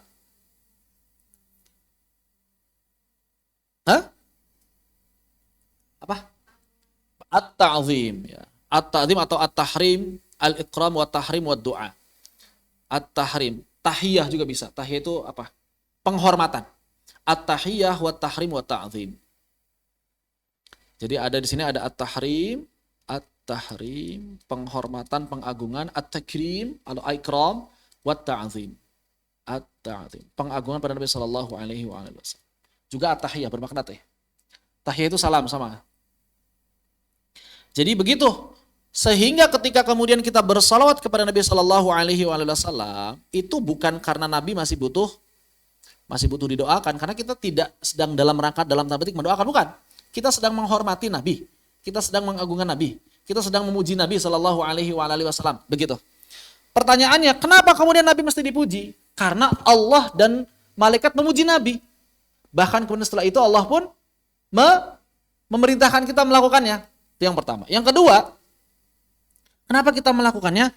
Karena ternyata dengan sholawat kita bisa mendapatkan kebaikan yang sangat banyak. Karena Nabi Shallallahu Alaihi Wasallam bersabda, "Wala yusallimu alaika marratan illa salamtu alaihi asyra." Bahwa Allah Subhanahu Wa Taala berfirman dalam hadits qudsi, "Wala yusallimu alaika marrah." Tidaklah seseorang memberi salam kepadamu sekali, illa kecuali salamtu alaihi asyra, kecuali aku memberikan salam 10 kali. Subhanallah. Jadi kalau kita bersalawat kepada Nabi 1 kali, balasan dari Allahnya berapa? 10 kali. Maka banyak-banyak bersalawat pada Nabi sallallahu alaihi wasallam. Jadi sebetulnya kenapa kita rajin-rajin salawat pada Nabi? Karena kita pengen disalawati sama Allah, begitu. Egois juga sebenarnya ya. Ya egois enggak apa-apa. Allah yang merintahkan. Jadi bukan karena nabinya, kan ada orang-orang Kristen begini. Kamu ngapain percaya sama Muhammad katanya? Mendingan percaya sama Yesus. Kok bisa? Percaya sama Yesus pasti masuk surga kata dia, kata orang Kristen. Bersama sama Yesus masuk surga. Muhammad jangankan masuk surga, Muhammad aja masih butuh didoa. Jangankan membawa kalian masuk surga katanya. Jangankan bawa kalian masuk surga, Muhammadnya aja masih butuh didoain. Nah gitu. Kata orang Kristen biasanya begitu. Kalau nyerang orang-orang Islam yang awam. Padahal jawabannya gampang. Yang pertama, kata siapa? Nabi Muhammad gak dijamin masuk surga. Jangankan Nabi Muhammad, yang ikut Nabi Muhammadnya aja dijamin masuk surga. Ketika Nabi SAW mengatakan apa? Kullu umati yadkhulul jannah. Seluruh umatku masuk surga, kata Nabi. Lah, seluruh umatnya masuk surga, gimana lagi? Gimana lagi nabinya? Gitu kan? Gimana lagi nabinya? Illa man aba, kata Nabi, kecuali yang enggak mau. Siapa yang enggak mau? Yang enggak mau taat padaku, itulah yang enggak mau. Berarti semua umat Nabi masuk surga yang taat. Begitu. Ini bantahan pertama. Bantahan yang kedua, Nabi bukan butuh doa, tapi justru kami bersolawat dan memberikan salam pada Nabi karena kami butuh disolawati oleh Allah Subhanahu wa Ta'ala. Begitu. Apalagi dalam riwayat yang lain bahwa ternyata dengan solawat itu juga bisa membuka pintu ijabahnya doa. Pintu diijabahnya doa. Maka banyak sekali manfaat dari solawat. Ya, seperti itu. Wallahu a'lam bishawab. Kemudian dilanjutkan setengah bait berikutnya tadi apa? Setelah Tsumma salatu wassalamu sarmada ala nabiyil hashimiyyi ahmada.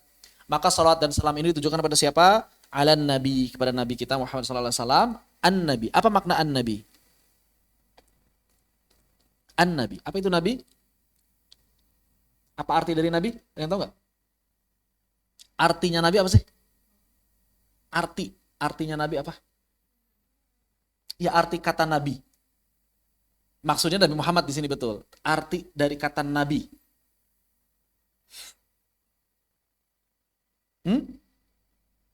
Ada yang tahu nggak? Nabi itu apa sih?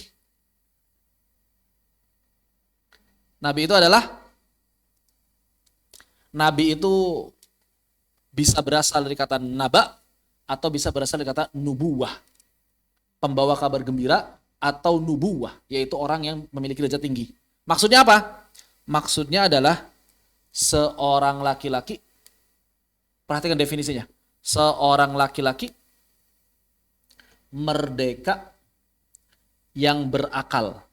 3 poin. Seorang laki-laki merdeka yang berakal dan diberikan wahyu kepadanya dan diberikan wahyu kepadanya. Saya ulangi, laki-laki, kemudian merdeka, kemudian berakal. Diberikan wahyu kepadanya, tapi tidak diperintahkan untuk menyampaikan pada orang lain. Tapi tidak diperintahkan untuk menyampaikannya kepada orang lain. Ini namanya nabi. Berarti ciri nabi apa tadi? Laki-laki, merdeka, berakal, diberi wahyu, dan kemudian tidak wajib menyampaikan.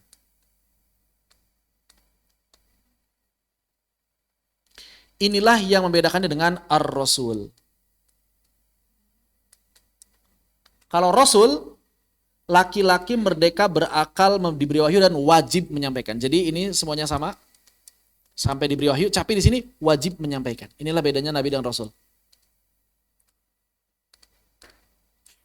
Inilah bedanya nabi dan rasul. Jadi nabi tidak wajib menyampaikan, rasul wajib menyampaikan.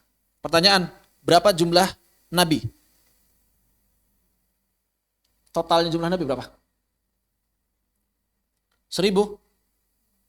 Berapa? 2000? Total jumlah nabi dalam sebuah hadis 124.000 orang. 124.000 orang. 313 atau 315-nya itu adalah seorang rasul. 313 atau 315 itu rasul. Nabinya ada 124.000.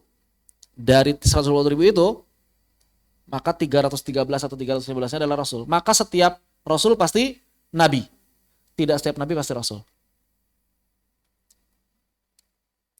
Setiap rasul pasti nabi, tapi tidak setiap nabi pasti rasul. Sebagian ulama, sebagian kecil ulama mengatakan nabi tidak wajib laki-laki, tapi rasul wajib laki-laki. Sebagian kecil ulama mengatakan nabi itu boleh perempuan. Makanya sebagian ulama mengatakan Maryam itu nabi.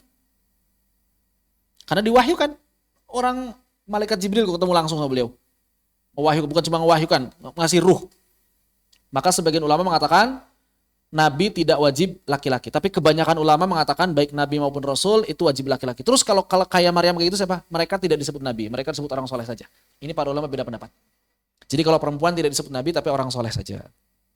Sebagian ulama mengatakan tidak. Maryam itu termasuk yang 124.000. Ada sebagian ulama mengatakan seperti itu. Kenapa? Karena menerima wahyu, dikasih makanan dari langit. Jadi sebagian ulama mengatakan tidak mungkin Allah memberikan keistimewaan kepada Maryam dengan keistimewaan yang diberikan pada Nabi. Kalau dia bukan Nabi, gitu maksudnya gitu. Enggak mungkin Allah memberikan keistimewaan pada Maryam, keistimewaan yang diberikan pada Nabi kalau beliau bukan Nabi. Pertama diberikan ngobrol sama malaikat Jibril, ya kan? Terus kemudian apa? Diberikan ruh, amanah. Kemudian dikasih makanan dari langit. Ketika Nabi Zakaria masuk ke kamarnya, oh, kok udah ada makanan dari mana? Kata Maryam, dari langit. Gimana? Kalau bukan Nabi nggak mungkin bisa seperti itu katanya. Kata para ulama begitu, dalilnya. Maka Nabi tidak wajib laki-laki. Tapi kebanyakan ulama mengatakan Nabi itu wajib laki-laki. Baik. Alan Nabiyil Hashimi. Nabi yang mana yang disebutkan dalam bait ini? Nabi yang keturunan Hashim. Al-Hashimi keturunan Hashim. Hashim, keturunan Hashim. Siapa itu Hashim? Siapa itu Hashim?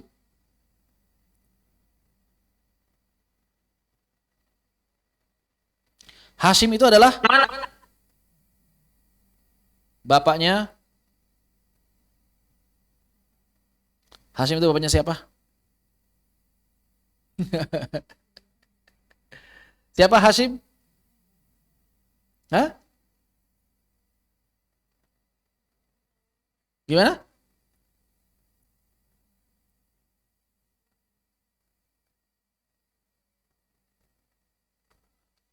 Jadi Hashim itu adalah ayahnya Abdul Muttalib. Hashim. Mana kita lihat Hashim. Siapa Nabi Muhammad? Muhammad bin Abdullah bin siapa nama asli Abdul Muthalib? Saya ingat enggak? Betul, siapa? Syaibah. Nah, ayahnya Abdul Muthalib itu Hashim.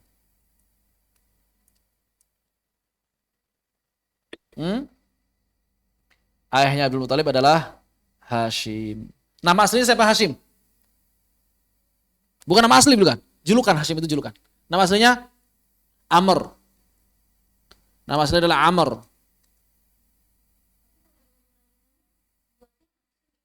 Hashim. Karena yang terkenal Abdul Muthalib aja yang terkenal Abdul Muthalib. Jadi yang disebutnya itu julukan yang terkenalnya, orang yang nama terkenalnya. Iya, karena nggak penting nama asli, yang penting orangnya itu kan. Iya, yang penting itu kan. Yang penting orangnya itu. Nah, begitu. Justru kalau misalnya kita nyebut bin Syaibah, siapa Syaibah? Siapa Syaibah? Ya, jadi justru kalau dalam masalah seperti ini yang terkenal itu didahulukan. Nama yang terkenal didahulukan. Hashim bin siapa? Hashim bin Abdi Manaf, betul. Bin Abdi Manaf sampai Kusoi lah, minimal sampai Kusoi. Bin Abdi Manaf. Abdi Manaf. Ini pun bukan nama asli Abdi Manaf, bin Kusoi. Ya udah sampai Kusoi lah, nggak apa-apa. Abdi Manaf. Abdi Manaf itu nama aslinya adalah Al-Mughirah. Al-Mughirah ibni Kusoi. Kusoi nama aslinya Zaid. Kusoi nama aslinya Zaid. Ibni Kilab, Ibni Murrah, Ibni Ka'ab, Ibni Lu'ay, Ibni Ghalib, Ibni Faris, Ibni Fihr, Ibni Malik, Ibni apa? Ya, sampai Kinana dan seterusnya. Mudrikah, Ilyas, Adnan, Ismail, Ibrahim. Begitu. Wallahu a'lam bishawab. Hashimi maksudnya adalah keturunan Hashim. Hashim maksudnya adalah keturunan Hashim. Begitu ya. Alan Nabil Hashimi Ahmada. Siapa nabi keturunan Hashim itu namanya? Ahmada. Thumma salatu wassalamu sarmada alan Nabil Hashimiyyi Ahmada. Kok Ahmada Ustaz? Bukan Muhammad. Kenapa disebut Ahmada bukan Muhammad? Karena Ahmad adalah salah satu dari nama Nabi Sallallahu Alaihi Wasallam. Jadi kalau di sini Ahmad itu Ahmad min asma'ihi Sallallahu Alaihi Wasallam. Begitu. Kenapa disebut Ahmad? Fahuwa Sallallahu Alaihi Wasallam Ahmadun Nasi lillahi azza wajal. Kenapa Nabi Muhammad disebut Ahmad? Karena beliau adalah Ahmadun Nasi, manusia paling terpuji di sisi Allah Subhanahu Wa Taala. Jadi kenapa disebut Ahmad? Karena beliau adalah manusia paling terpuji di sisi Allah Subhanahu wa taala. Begitu. Adapun dari Al-Qur'an, Allah juga telah memberi kabar pada kita bahwa nama lain dari beliau adalah Ahmad. Wa mubasysyiran bi rasulin ya'ti min ba'di ismuhu Ahmad. Dan siapa Ahmad di dalam Al-Qur'an ayat ini? Nabi Muhammad SAW, bukan Mirza Ghulam Ahmad. Orang-orang Ahmadiyah bilang namanya Mirza Ghulam Ahmad, nabi baru kan ya. Maksudnya adalah Nabi Muhammad sallallahu alaihi wasallam. Ya. Hari ini sebagai pengantar cukup dulu sampai di sini. Berapa bait? 4 bait. Ya, enggak apa-apa. Pengantar saja 4 bait. Sisanya bisa kita lebih cepat insyaallah besok. Apabila ada yang sampaikan dalam pengantar ini dipersilakan, insya Allah kita besok akan lanjutkan kembali. Setiap hari tidak ada libur sampai tanggal 22 Ramadan insya Allah ta'ala. Silakan kalau ditanyakan. Pecah terus. Nggak tahu pecahnya kenapa nih.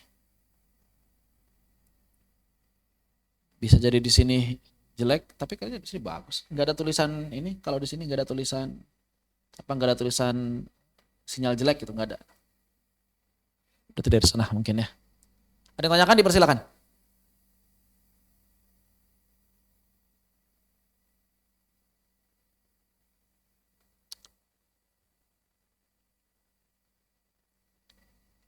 Tidak ada? Jelas?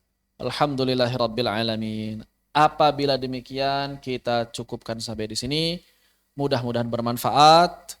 Yang sedikit ini insya Allah saya tetap maju buat nerusin terjemahannya, mudah-mudahan bisa selesai sebelum daurahnya selesai.